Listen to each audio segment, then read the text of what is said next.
Catalyst 2030 started life as a WhatsApp group among social entrepreneurs, connecting to envision real transformational change. Launched at the World Economic Forum in January 2020, it's grown into a global movement accelerating change to ensure the SDGs are reached by 2030. Fueled by passion, our 550 members working in 175 countries have collectively put in an amazing 50,000 volunteer hours, touching the lives of 2 billion people. And we're driven by values, to which we hold ourselves accountable. 2020 was a busy year, co-creating 3 reports with partners and producing one of our own. Inviting high-level guests to participate in the Catalyzing Change campaign, hosting fireside chats and expert hours, which will be continuing in 2021. To celebrate our achievements, together we placed our supporters in the limelight with the first Catalyst 2030 Awards for Systemic Change.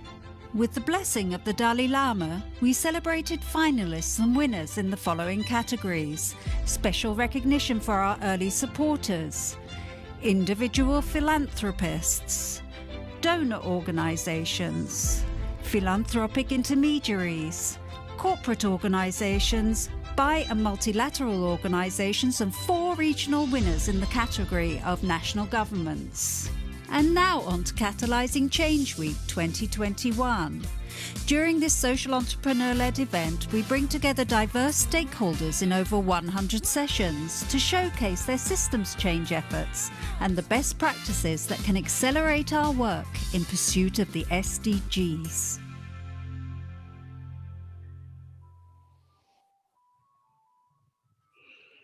Hello, everyone. Thank you for joining us. I hope you enjoyed the video. It was a really short video about Catalyst 2030 and what we do in the network. Welcome to the session about Changemaking Intelligence. I will now give the floor to Ali, who will host the session. Thank you so much, Martina, for your introduction. I must say a big thank you to you and Catalyst 2030 for giving me this wonderful opportunity to share my work. And I must say a thank you to all the participants that have shown interest in my work. So let's begin the session. Dear participants, do you know that our world is home to 1.8 billion young people today? 9 out of 10 young people are living in developing countries. Today we have the largest youth population ever. A vast majority of this population is living in a very low trust environment. No one is trying to establish, restore trust with these young people. You know, our common future is at stake. A good measure of what I'm saying can be judged by the fact that, you see, after every 40 seconds, someone thinks that life is not worth living. Suicide is the second leading cause of death among young people. It means by the time we will end this conversation, 90 people would have committed suicide. So, unfortunately, a tally of this loss never lit on the billboards of the city so that everyone can see that how quickly the numbers are changing. You know, our response to the problems faced by the young people today has taken the stairs, while the problems of young people have taken the elevator. It is our best thinking, our best efforts that have brought us today where we are today. You see, if you ask this question to anyone, what is the greatest challenge faced by young people today? Most of them will say that it is poverty, unemployment, lack of quality education, or inequality in education. But in my 25 years of experience of working with young people, I have interacted with thousands and thousands of young people, not only in Pakistan, but all over the world. I traveled to 30 countries of the world. I interacted with the students, with out of school youth, and I found that the biggest challenge, the greatest challenge young people today is facing is the limiting beliefs of the society about them, about their role in the society, about their status in the society. You see, we cannot move forward. We cannot achieve any sustainable development goals without activating young people as change makers. No social and economic miracle can happen without the engagement of young people. See, I have been in the field for the last 25 years. I've been trying to light a fire under everyone's feet to see young people as part of the solution, as a major force to bring change in the society. You see, every time when I go out and interact with young people, I see that they are living in hopeless and helpless situation. I heard countless voices of young people saying there is no one who thinks about us, there is no one who values us, there is no one who loves us. What is happening right now in society is just a reflection of what is happening in the lives of young people. I've invented a very simple, scalable, and practical method to activate young people as change makers. I've tested this method with thousands of young people. Recently, I tested this method with 20,000 young people, and the results are amazing. 92% young people were able to create social and economic impact. I tested this model recently in Zimbabwe, in Kenya. We are about to launch this in South Africa, and results are the same. You see that the beauty of this model is that I do not throw money at the problem. I do not set up incubator centers. I do not wait for the public and private partnership. I do not look for special talent or special idea from young people to support them.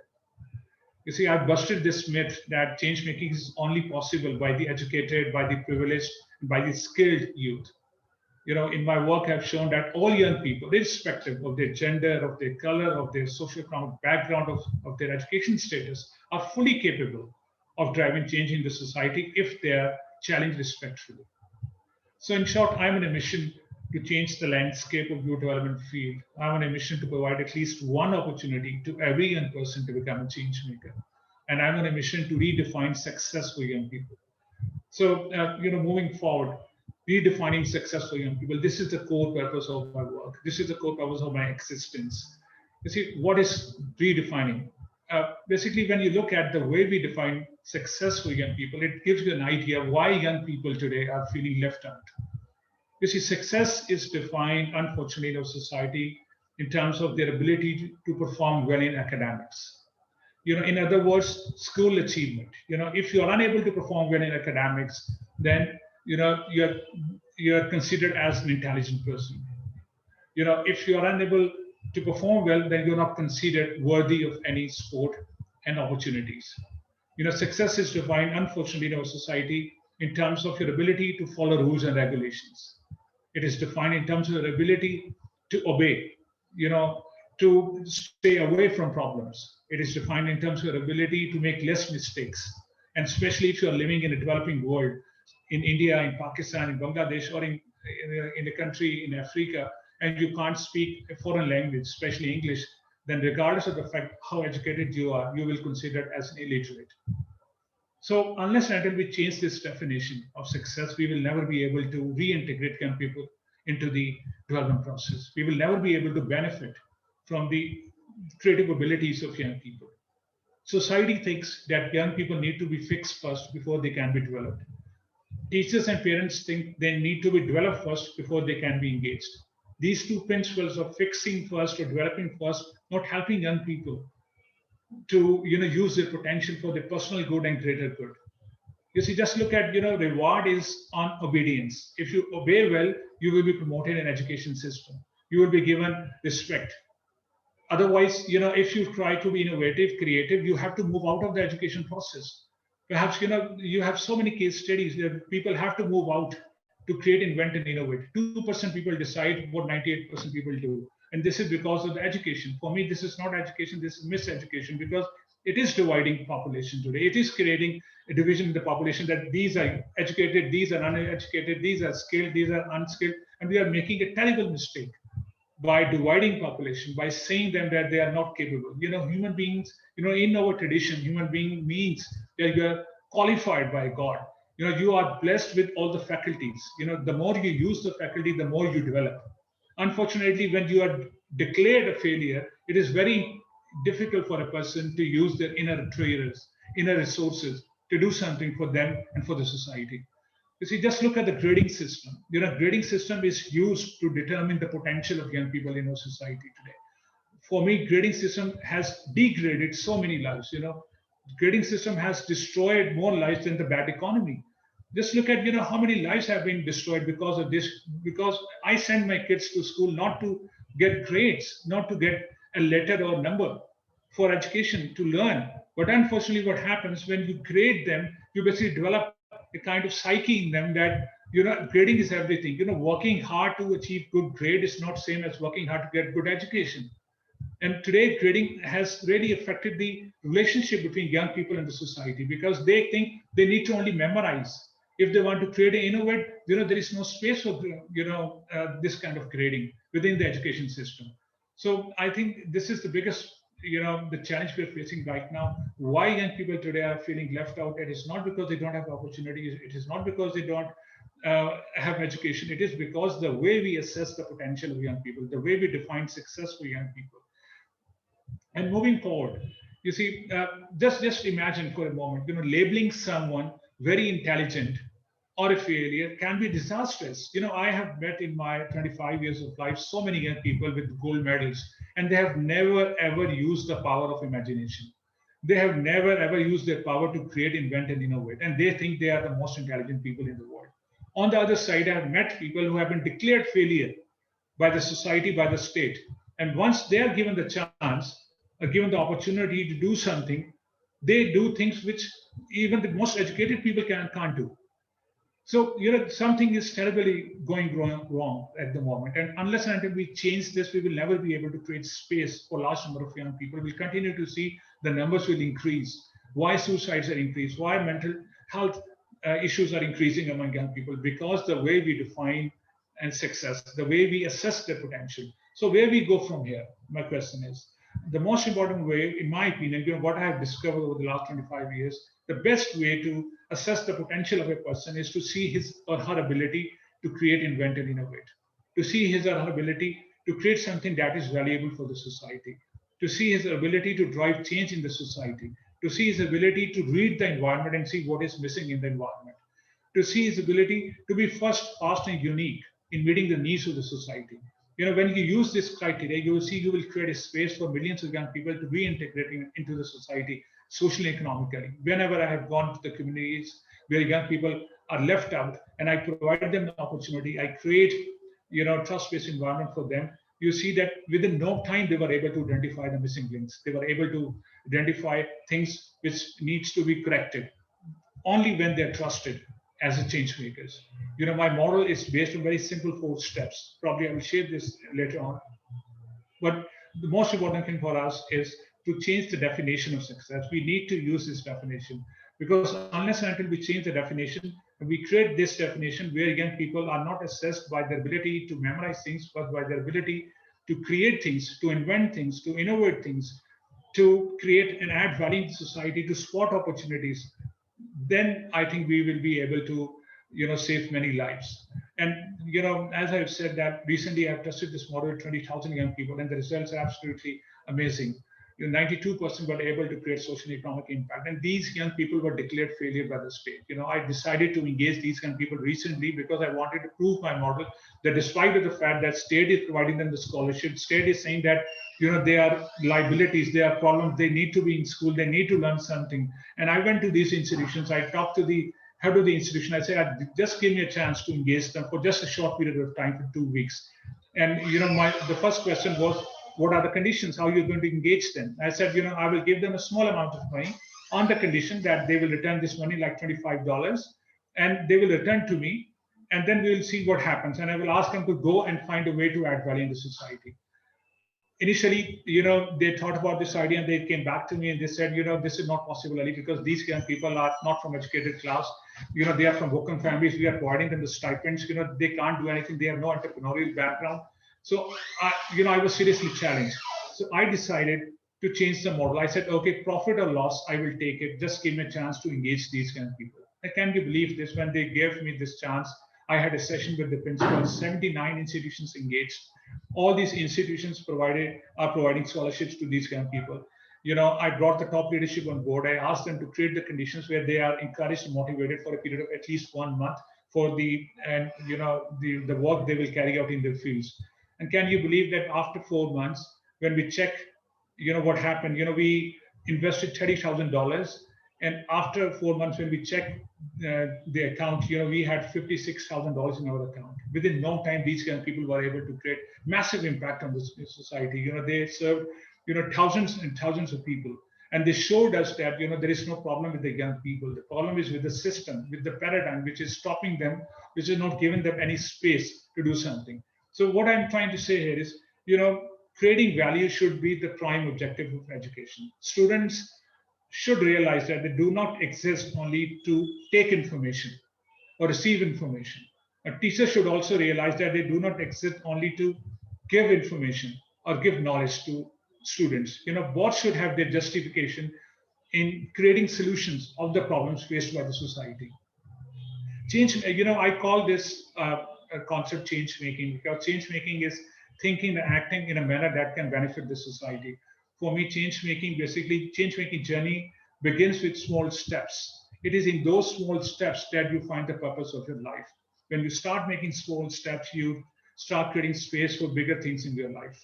And I've seen that change making really helps you to find the purpose of your life. It really helps you to find and discover yourself, because the real challenge for us at our hands is to help young people discover their inner treasure. All young people are blessed. All young people have creative abilities. Probably, what I'm saying can be supported by the recent research report I was reading of NASA.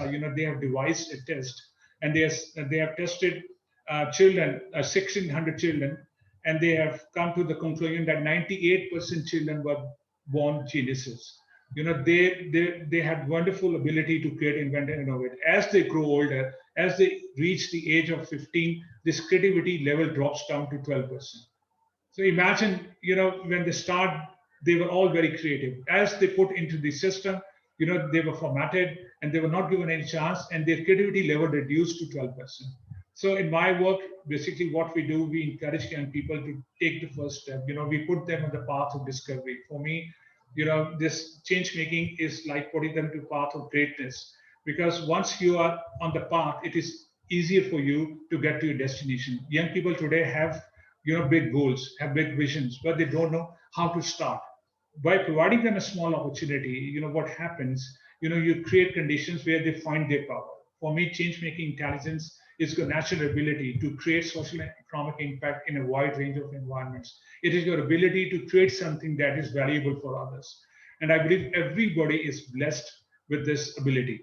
This is only it's all about, societal permission. Mostly when I listen people in the West, they talk about that, you need to give yourself permission to do things. But in our context, what I have seen, that it's not about your permission, it is about societal permission, whether society is giving you an opportunity to use your inner resources. Perhaps, imagine that, being a young person is a great strength for any country. It's a blessing for a country only if you're able to use that potential.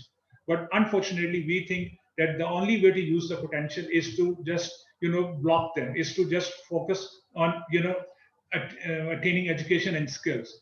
The potential can be developed by engagement.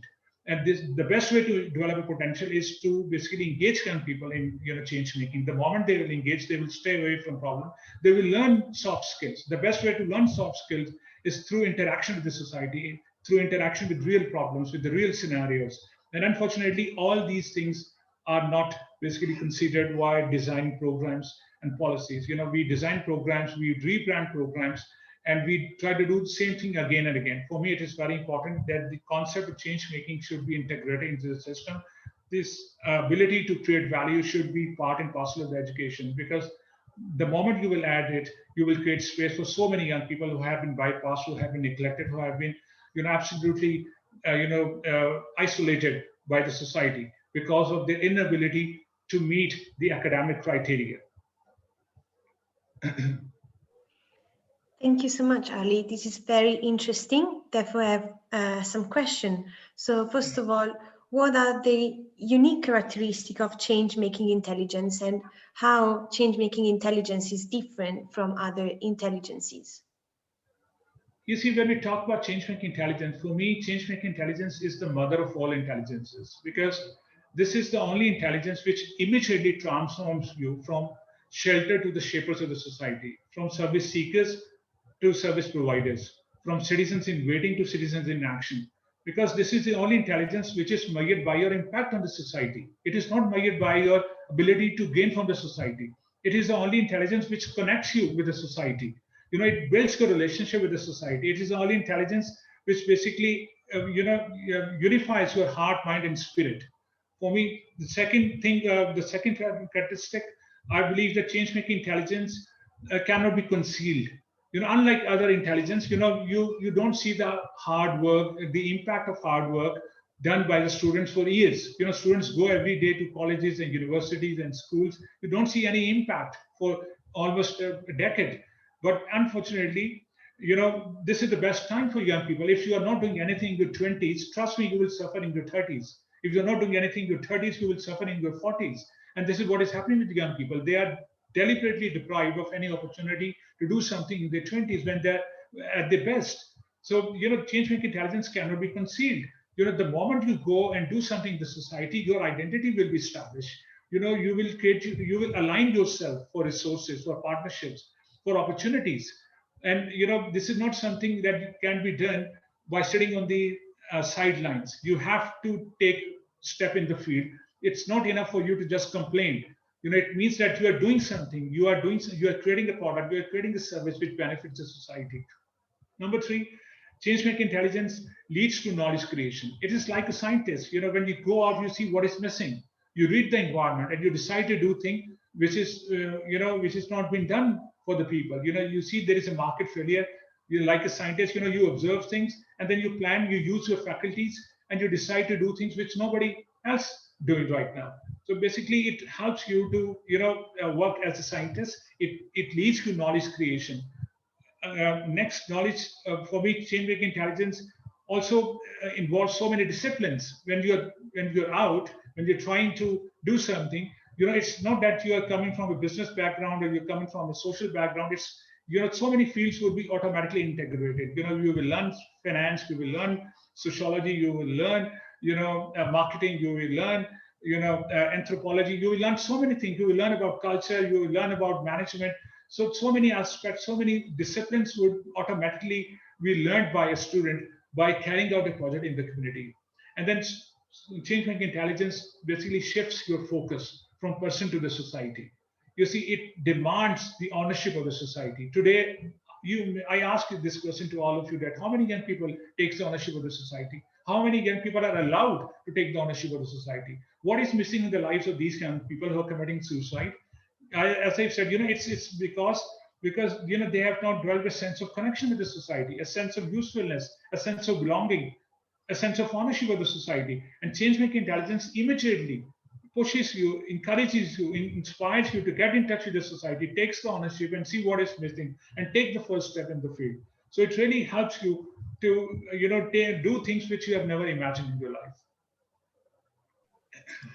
Thank you so much. And so how can we activate this change-making intelligence in young people? And especially how can we embed this model in existing paradigm? Yeah, actually, how we can activate young people, I take 4 steps. These 4 steps are very simple to take. Number one, I secure top level support. Wherever I've gone, I used to work directly with young people. Before working with young people, as I've said, it is very important to bring community on board. Because most of the times we think that we need to work young people independently. And this is not the case, especially in developing countries where you have a very strong family system.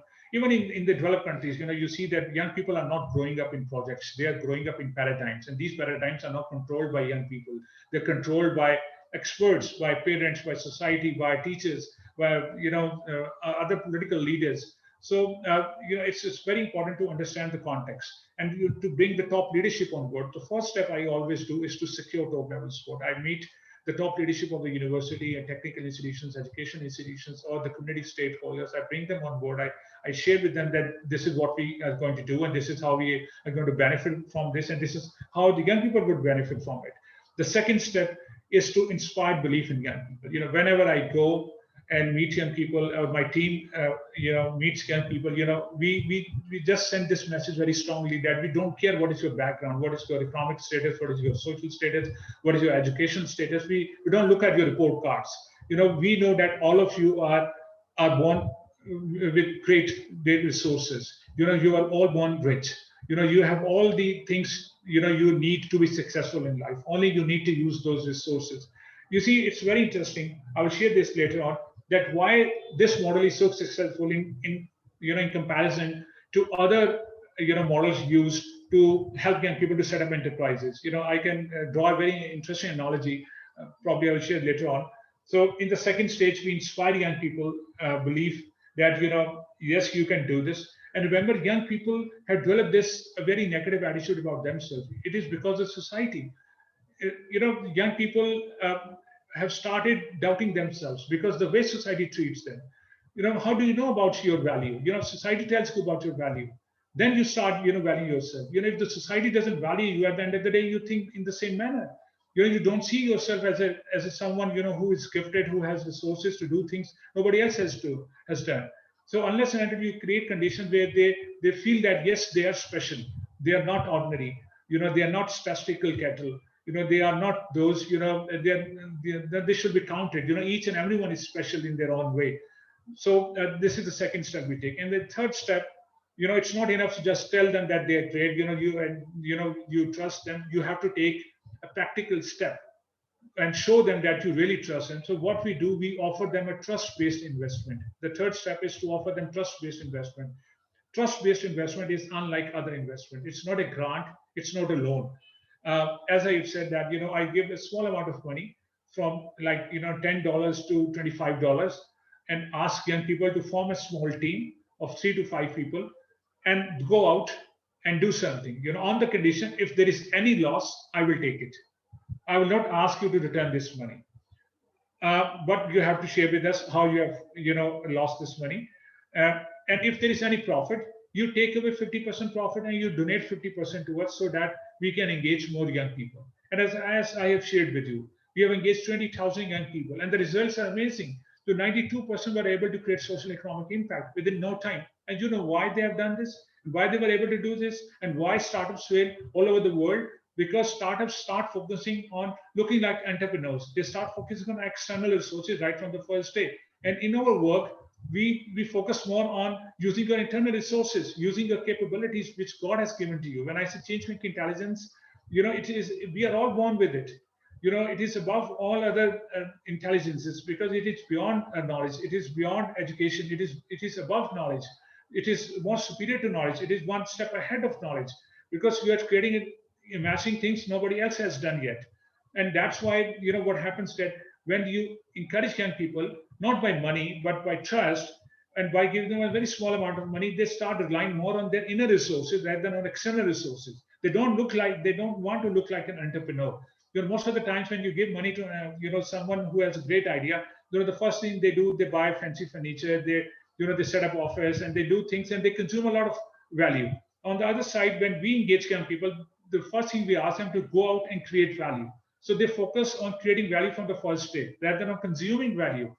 There is a huge difference between consuming value and creating value. If you start consuming value and not creating value, you'll be in trouble very soon. And this happens with startups. And that's why, our model is very successful so far, that wherever we have gone, it's amazing that how young people quickly rely on their own internal resources for their personal and greater good. And the fourth step, we offer these visual incentives. We give them certificates, we give them awards, we give them many other opportunities to scale up the interventions. I just want to clarify one point. Our purpose is not to help young people to set up enterprises. To be very honest, we have never evaluated our work by looking at the number of enterprises established. We look at our work in terms of the ability of young person to use his or her inner resources to create a difference in the community. How they can come up with a product or service which they can sell, which not only provide voluntarily but also sell, at a less cost.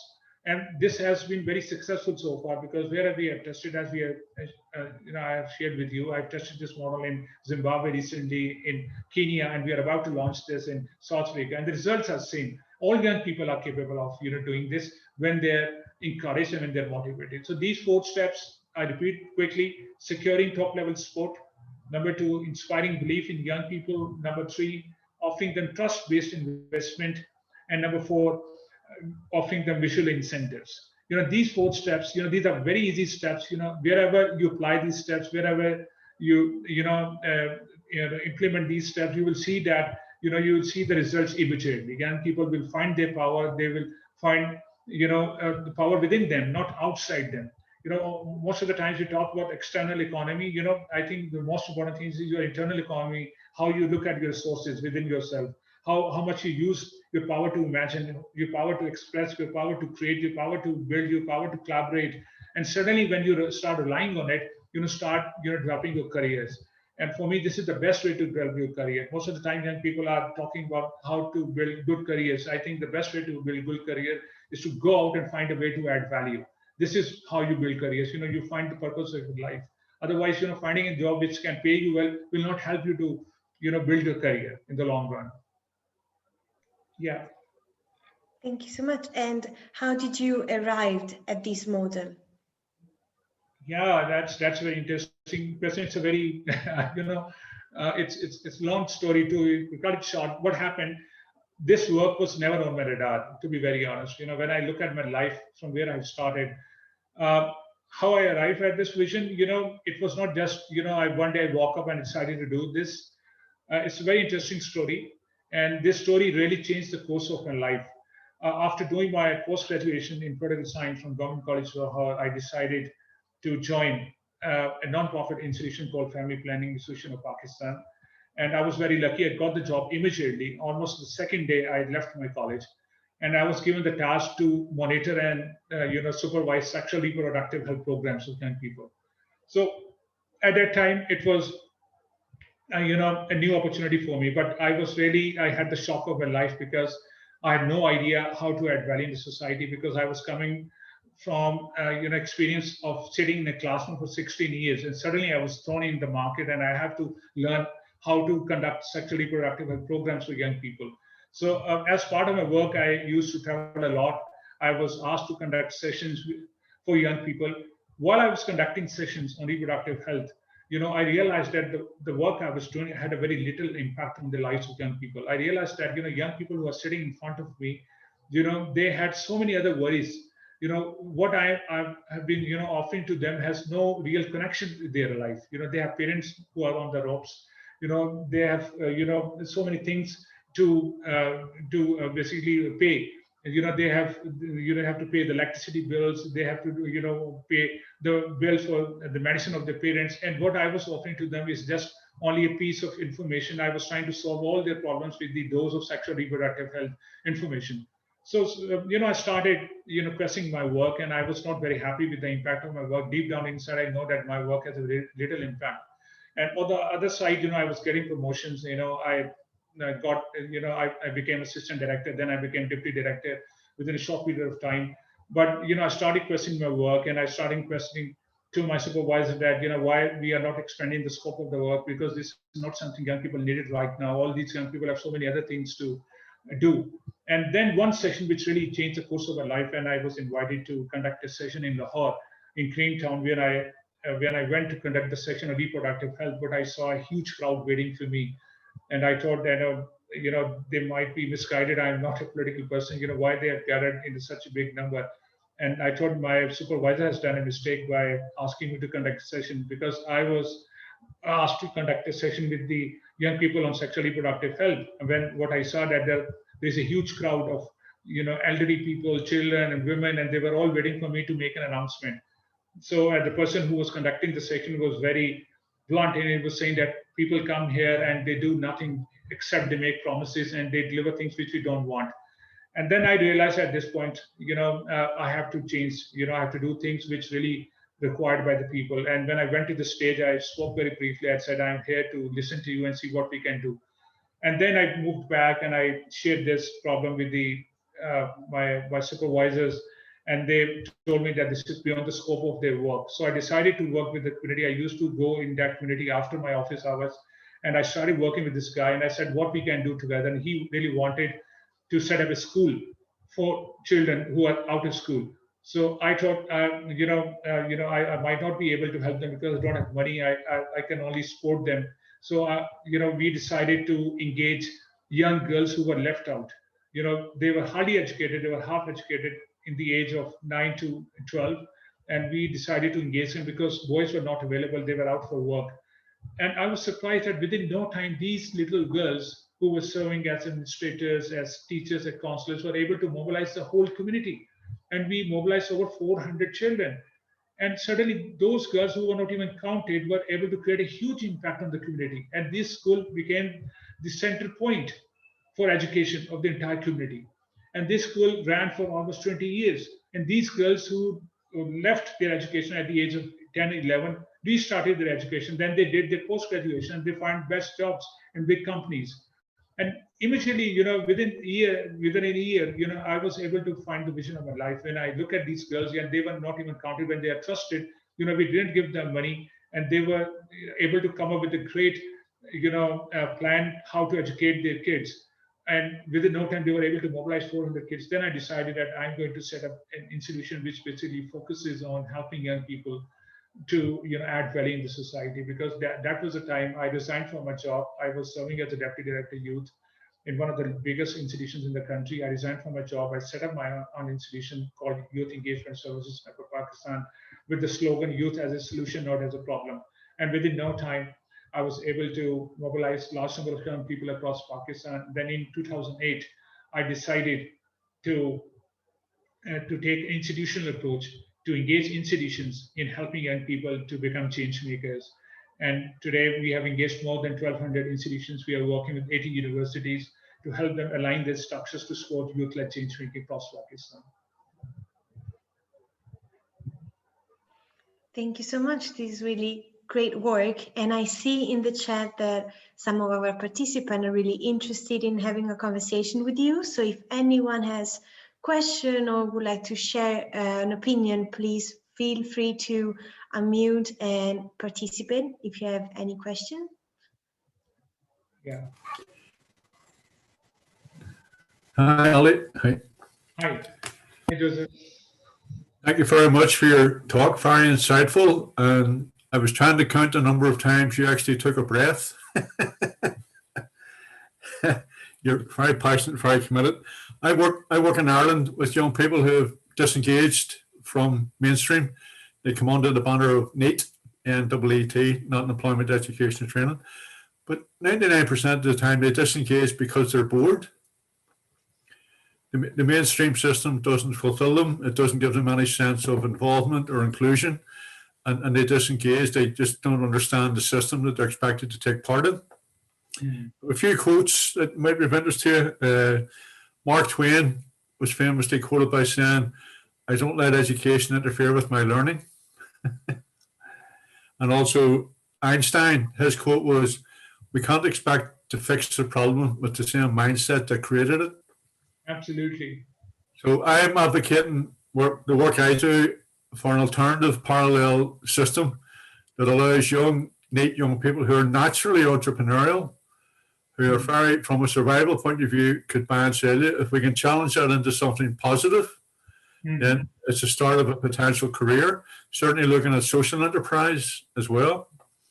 I engage them through a framework I've set up called the Innoventor Framework. And if you send me your details, I'll send you a copy of it. Absolutely. And it looks at developing creative personas within the young people. I'm now up to 18 personas. So I would be keen to share it with anybody, but I would be keen to share. And I've just actually downloaded your book as well, so I've some bedtime reading tonight. Sure. Thank you for your contribution, and keep doing what you're doing. Thank you. Thank you so much, Joseph. Thank you so much for your feedback. It's so encouraging to see and to hear your views, to be very honest. You see, one of the things I mentioned in my Changemaking Intelligence book, the greatest challenge we are facing at the moment is how we can help young people from level 0 to go to level 1. Most of the times, when we talk about young people, we straight away think of, they will jump to the level 3, which for me is like setting up an institution. This is a huge mistake we are making. We need to understand. If you read in my book in the Changemaking Intelligence, probably I will send you a copy of it. And I've mentioned a progression framework where I've said that large number of majority, for me, 98% young people today are at level 0. It means they are serving as buyers, as consumers. They are not fully functional. They're not fully trusted. They're not given any task to do anything productive for the society. And our challenge is to help those young people who have no ideas. Because most of the times you see that institutions are established, programs are established for those young people who have ideas. The challenge is to engage those who have no ideas, and there is no program for them right now. So our main task, as a practitioner of the field, is to help young people move from level 0 to level 1. And once they are level 1 is to basically break the old paradigm and create a new paradigm. Once you are able to break the old paradigm and create a new paradigm, what happens? Then you find your power. Then you discover your true potentials. And what we are doing right now, we are making a terrible mistake.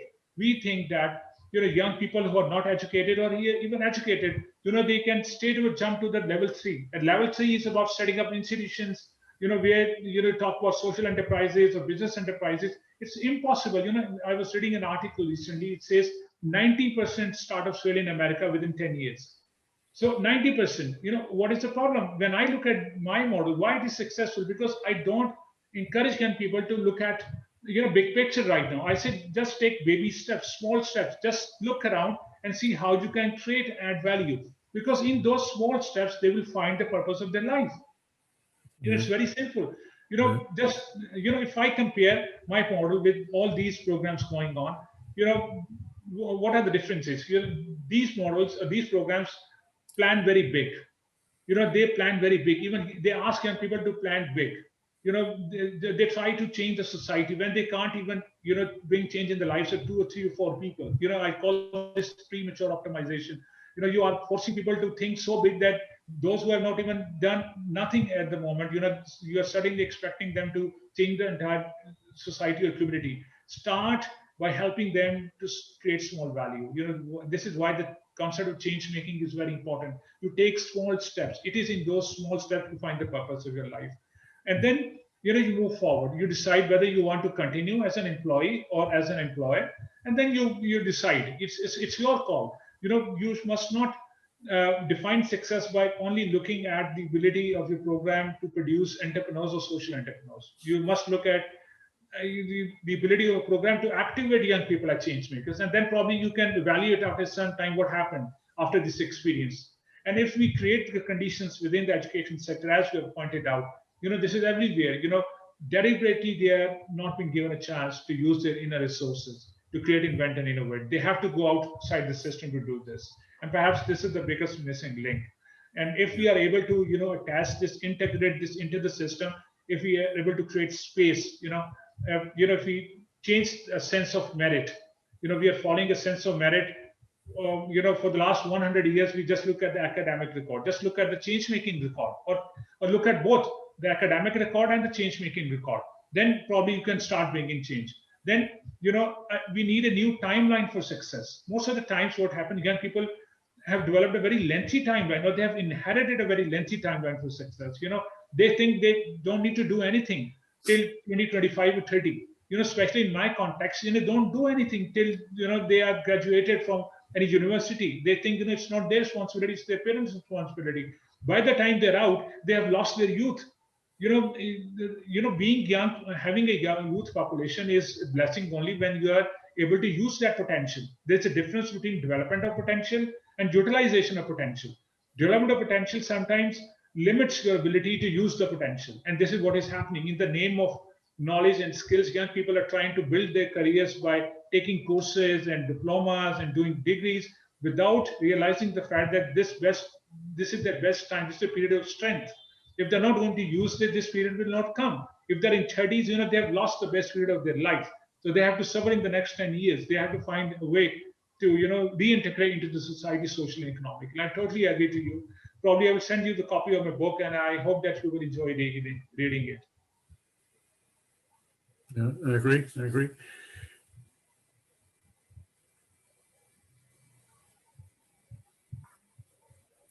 Any other question? Someone else that would like to also share? Yeah, I would like to offer a small contribution to the process. Martina, Ali, lovely to meet you, and lovely to meet you all. I just wanted to. I was in another group, and I'd come in, but I've been specifically wanting to come to this group to just to show you a little bit of a way to contribute to your youth, Ali. In 2019 late, I decided to help your community. So I've been working with gamers and esports in Pakistan, and I helped them to create a little process. And so I'm just going to hit the enter for everyone to see. And so this is a group that I've been working with in the last year and a half as part of my small steps towards contributing to the rest of the world. And as you know, Pakistan has one of the largest young populations in the world. And this was a big push for me working within the gaming community. And so Esports Pakistan was a group that we created, and I'd worked together with some young individuals in Pakistan. I've never actually been to Pakistan. I arrived there, and the people who were meant to be inviting me didn't process my visa. So I actually got to the steps of Lahore, and then I had to turn around and go back. But even in this setback, we were able to create this meaningful community of esporters, and there's about 14,000 of them now across Lahore and in other areas of Islamabad. And yes, I continue to, every month, we have a Zoom call, and with the leaders within that group, they're all young leaders of Pakistan. And if you click on that website, oh, hang on, I'll change.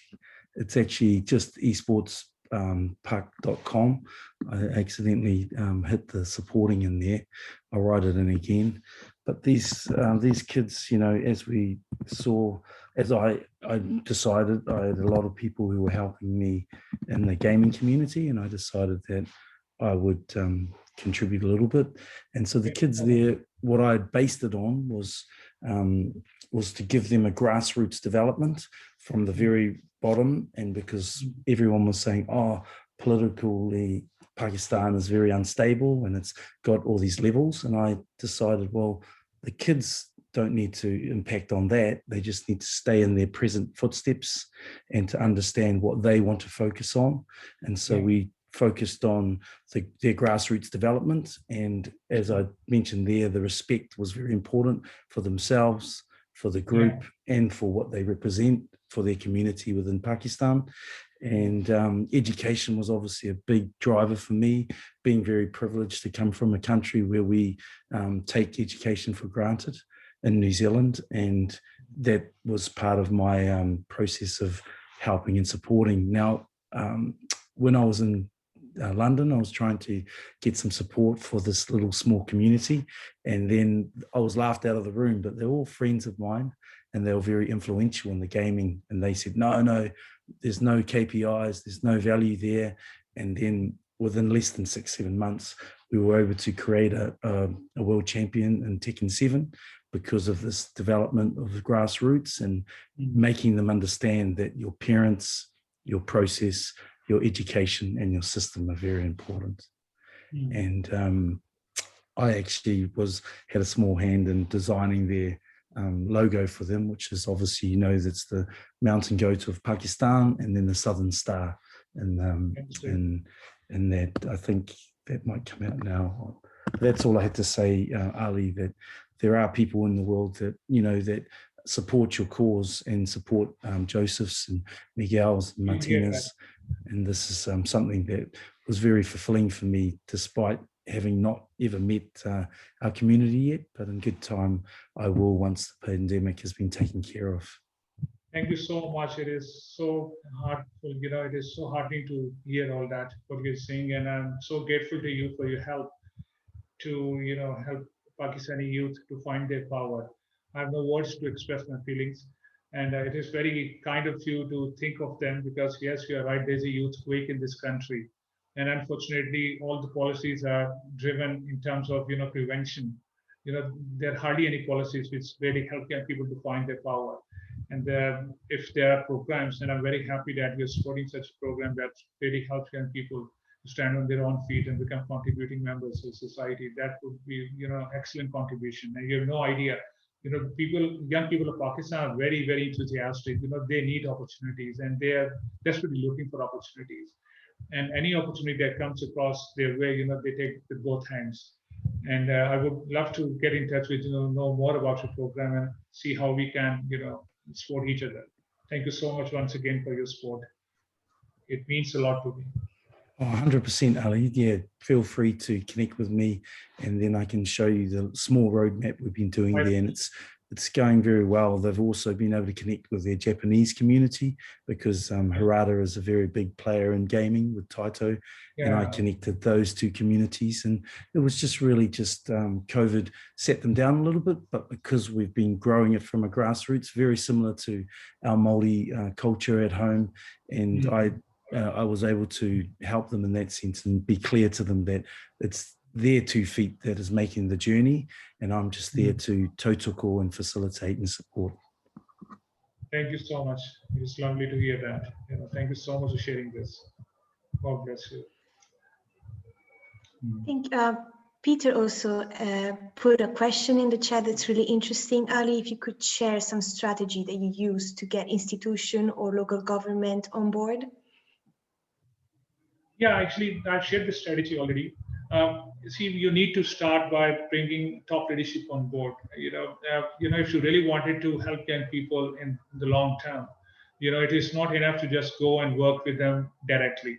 You have to change the paradigms, and paradigms are like educational institutions where the policy makers. You have to basically work with those young people and with those institutions that are shaping the policy for young people. And what we need to do is to provide them evidence. For me, it's very important when you are working with young people, you need to have a model which can quickly show them the results. Everyone wants to see the results quickly. And perhaps this is one of the reasons that, I decided to come up with this Changemaking Intelligence model where, there are institutions. I remember when I was invited by one of the female universities in Pakistan. It was recently established to share this model with them. When I realized very quickly that I might not get a second chance here because of the culture restrictions and because of the kind of norms there. So I thought, I should immediately engage young people. I engaged young people for 3 days while I was there for training workshop on Changemaking Intelligence. And within 3 days, I engaged them in Changemaking Intelligence project. I asked them to go out and find a way to add value. I created 17 groups, and these 17 groups immediately were able to find areas that even the top leadership of the university was not able to figure out, the missing links in the university, the missing links in the surrounding communities, and they come up with the solutions. And everybody is surprised to see that these girls were not even, counted, in terms of, giving solutions. And certainly when they're given a chance, they were able to come up with great ideas. So I think the best way to engage universities is to talk to the top leadership, and you go and share this vision. Because whenever I go and talk to the top leadership, my first message to them is that you really wanted to help young people to become contributing members of society. You really wanted to make your university become more credible, have more outreach, have more traction for students to come here. Then you have to basically engage students and your faculty members in change making. I started a project called Changemaker Project, where basically we ask universities and education institutions to change their campuses into changemaker campuses. And we developed this methodology which starts from bringing top leadership on board and then carrying out this campus scan to see what are the strengths and the weaknesses within the institution. And then we carry out this course, Changemaking Intelligence course, and then we award this changemaker status to them. And it means a lot to them. Today, I think, 10 years back, it was very difficult for institutions to understand what you're saying. But today, when you go and share a new vision, which basically helps university to move forward, they really get inspired by that kind of a vision. Because I tell them very clearly, no university can become a great university without embracing the concept of change making. No individual can become, can turn around his fortune or her fortune without, creating or learning the art of, how to add value in the society. Because as I've said that, if every faculty member and every student comes every day to find a way to add value in society, imagine what kind of university we would have, what kind of, infrastructure we would develop. And perhaps this is the best way to inspire institutions to go and share with them and ask them and to embark upon this change making journey by creating systems. And as I've said that if they use change making as a criteria to select students, if they use change making as a criteria to give scholarships to students, if they use change making as a criteria to reward students and faculty members, you see that we will automatically inspire so many people. Because this is not part of the system, most of our interventions are going on outside the system. We are afraid of the system, and 90% problems are within the system. And how we can solve the problems, develop a new sense of merit, develop a new sense of criteria, develop a new sense of timeline for success, develop a new sense of expectation from young people. Just start a program within the university for young people, faculty members, where you can come up with great ideas, and slowly and gradually, once you change the culture, then you can integrate it into the system. So you need to look at the things which really help system to change. And for that, you have to change the mindset of the top leadership. Basically, changing system means re-engineering the minds of the top leadership. And changing mind requires evidence. And for that, you have to have a model which can easily and quickly demonstrate the success. And perhaps, this model I've shared with you, if you go and try this in any university, I guarantee you, if you create the right conditions, if you bring the top leadership on board, if you encourage the teachers to appreciate students, you will see that you will get the same results everywhere. Because young people are young people, they have enormous capacity to deliver, but the capacity to deliver has not been unleashed. Because institutions, what happens, you see, judge their success by looking at the number of graduates produced. They never look at the number of change makers produced. You see, institutions judge their performance by looking at the level of the faculty, whether they're foreign qualified, whether they have a good infrastructure. They never look at the ability to release the innovative capacity of its faculty member and students. So probably this is the best way to do it, by changing the paradigm and providing an alternative vision. And you can get more information about it in my book. If you're interested, just write it to me and I will send you a copy of it.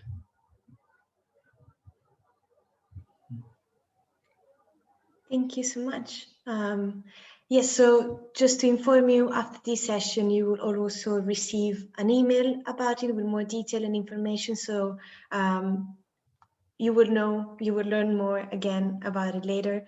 Thank you so much. Thank you, Ali. If you would like to close the session and say a few words to conclude, that would be great. Yeah, actually, I just want to say thank you to all the participants for taking interest in this topic. And Changemaking Intelligence for me is the most exciting concept, and I think this is the need of the hour. We cannot, as I said, cannot achieve sustainable goals without the contributions of young people. We must create space for young people. We must not just look for special ideas. We must treat every young person as special and give them a chance to use his inner resources. Perhaps this is how we can create a better world for everybody. And for me, life success is not about having, the highest standard of living. It's about highest standard of giving. If you learn the art of giving, you will change your life and change the life of the people around you. Just thank you so much. I would be more than happy to share my copy. All of those who have attended my session, I would be happy to share this copy free of cost. So just send me an email. I will share my Changemaking Intelligence book, which is available on Amazon, to all of you. Thank you so much. Thank you everyone for joining us. And yes, if you're interested, please also join Catalyst 2030. It would be great to have you there as well as members. And yeah, we will keep in touch. You will receive more information later today. And enjoy Catalyzing Change Week. Hopefully you will join on the session later this week. Thank you. Thank you. Thank you, Martina, once again for your help. You have been so supportive. God bless you. Thank you. It was really nice session, Ali. Really interesting work, incredible work, actually. Thank you so much. Martina, all the best. Thank you.